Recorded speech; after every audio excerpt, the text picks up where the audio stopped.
आप सभी भक्तजनों को सादर प्रणाम करेंगे क्योंकि आप लोगों ने ये 12 घंटे का जो कीर्तन है इसको सफल बनाए और कीर्तन के इस कीर्तन तरंग में सब सराबर हुए और सब लोगों को आनंद दिए।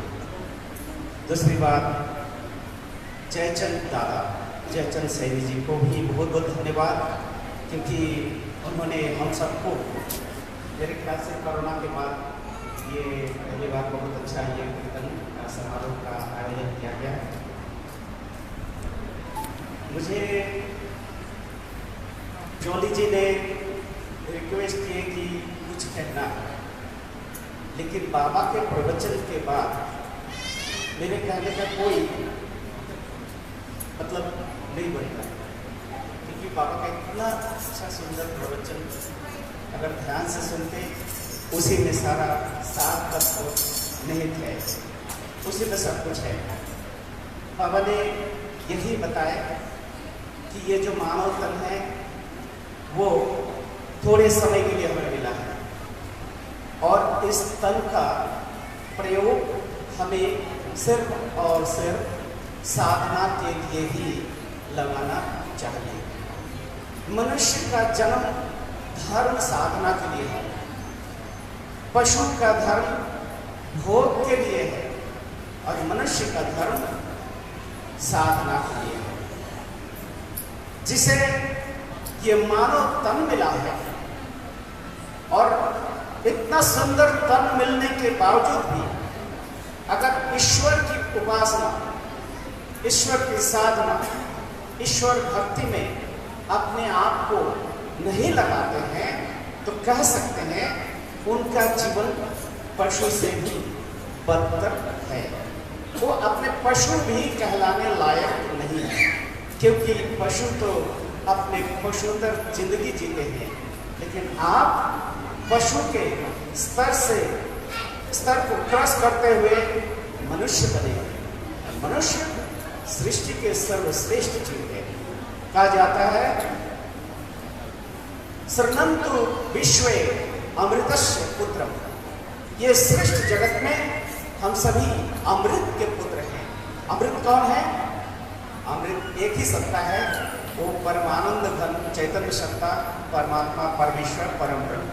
हम सभी उनके संतान हैं और उनके जब संतान है तो एक संतान का क्या कर्तव्य बनता है?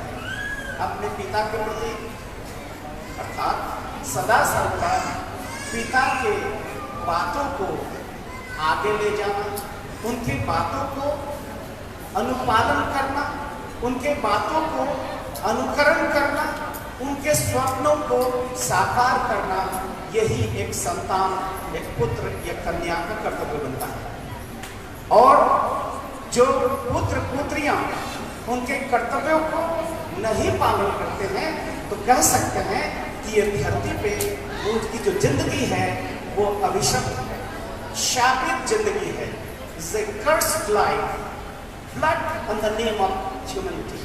ये मानवता के जीवन में धब्बा है। इसलिए आज जो मैं आप मार्गी भाई बहनों को कहना चाह रहा हूँ, 2-3 चीजें। बहुत ज्यादा लेक्चर देने के समय भी नहीं है, ना किसी को यहाँ पेशेंस है। बाबा मैसेज ये देना चाहते हैं कि देखो, मनुष्य का जीवन तुम्हें मिला है, तुम्हें साधना करना है। और साधना करने के लिए साधना करोगे क्यों भाई?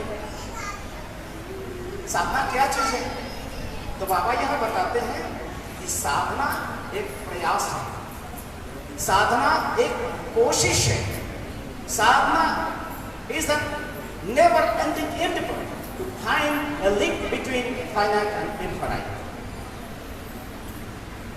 खंड से अखंड, सीमित से असीम, जड़ के साथ चेतन का जो संबंध है, संबंध सेतु बंधन का जो अनवरत जो प्रयास है, जो कोशिश है, वही साधना है। साधना को सरल भाषा में मैं कह रहा हूं कि साधना पशुता से मानवता है और मानवता से देवत्व है और देवत्व का पूर्ण विकास ईश्वर तत्व में प्रतिष्ठित है। अर्थात हर इंसान जन्म से पशु होता है। सर्वे जह पशु वसंती तलवद भूतले नरः। सब लोग जन्म से पशु होते हैं, किंतु उन्हें पशु से उसके स्तर से ऊपर उठना पड़ता है, अर्थात उसे मनुष्य बनना पड़ता है। और मनुष्य बनने के लिए क्या करना होता है? तेषां ज्ञान प्रकाशते विर्भाव प्रकाश। जो भी ईश्वर की भावनाएं मन में जगती है तो लोगों में प्रकृति के तमोगुण के विरुद्ध में लड़ने की कुवत या ताकत जगती है, अर्थात साहस जगती है।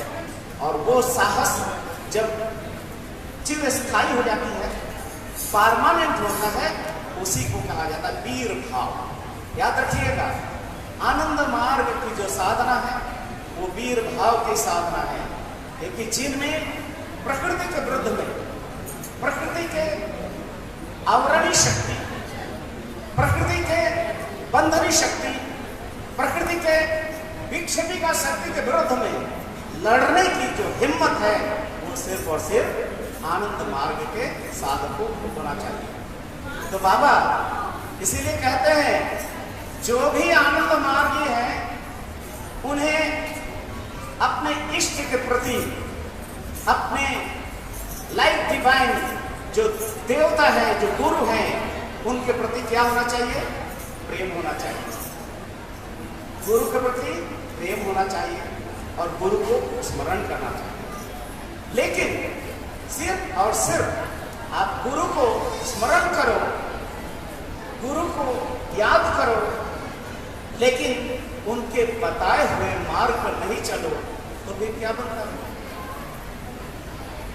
आप दिन रात बाबा का नाम जप करो, बहुत कीर्तन करो और साधना करो और समाज का सेवा नहीं करो तो तुम्हारी साधना का क्या मतलब बनता है?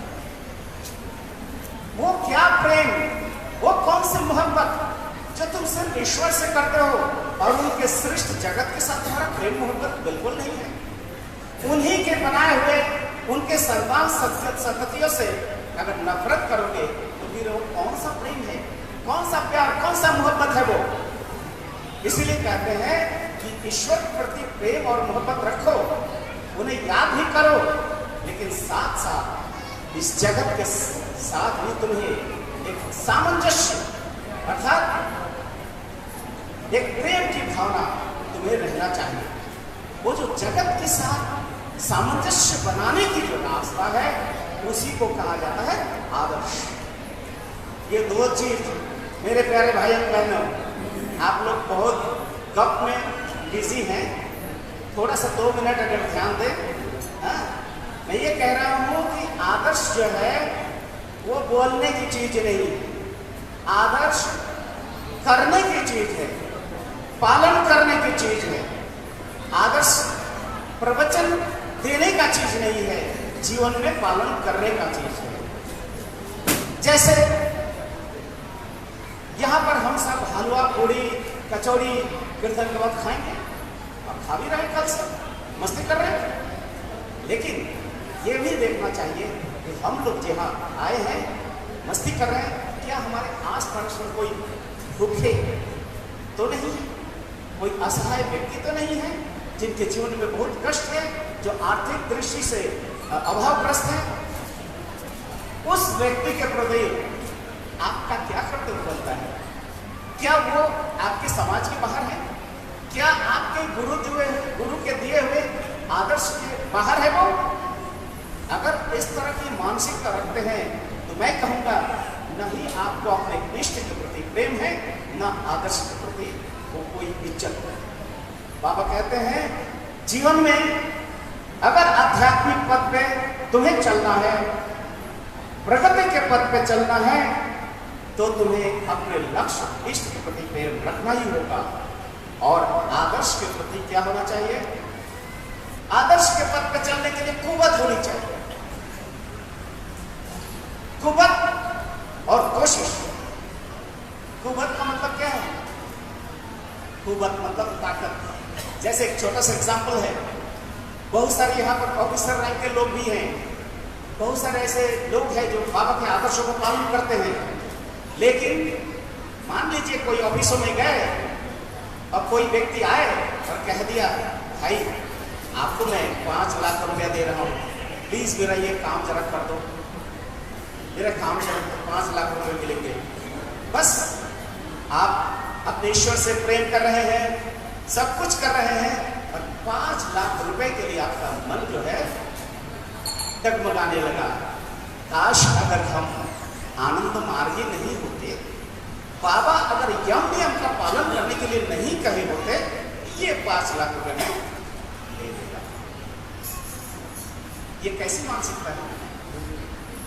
वो ना आपके इष्ट के प्रति प्रेम की प्रदर्शन कर रहा है, न ही आदर्श के प्रति कोई निष्ठा। यही है, जो आदर्श निष्ठ होंगे और इष्ट के प्रति प्रेम रखेंगे, उनको जीवन में कोई भी प्रलोभन, कोई भी बाहरी आकर्षण आपको अपने जो पथ है उससे विचलित नहीं कर पाएगा। इसीलिए मेरा ये कहना है, बाबा का आज का प्रवचन का यही साथ है कि अगर तुम जीवन में आगे बढ़ना चाहते हो तो साधना तो करोगे ही, साथ साथ आदर्श का पालन करोगे। और आदर्श का मतलब ही है संपूर्ण मानव जाति के प्रति निश्चल निष्कपट प्रेम। ये अगर नहीं है तो तुम नंबर 1 पाखंडी हो, you R A hypocrite number 1। और आपका सोच, आपका बोली और आपका कर्तव्य तीनों में सामंजस्य है तो आप मनुष्य का लाने लायक है, नहीं तो आनंद मार्ग तो बहुत दूर की बात है। यही बाबा का कहना है। और आप सबको स्वतंत्र दिवस की बहुत सारी शुभकामनाएं, और आनंद पूर्णिमा भी, श्रावणी पूर्णिमा का भी ढेर सारी शुभकामनाएं। और आइए हम लोग मिलजुल के सारे भेदभाव, मानसिक मलिनता, सारी चीज को खत्म करके एक आदर्श समाज बनाने में प्रतिबद्ध हो, एकजुट होकर आदर्श को प्रदर्शित करें, और सामने कोई भी बाधाएं क्यों ना आए उसका अपने पदाघात से चूर्ण विचूर्ण करके आगे बढ़े। यही बाबा की वार्ता है।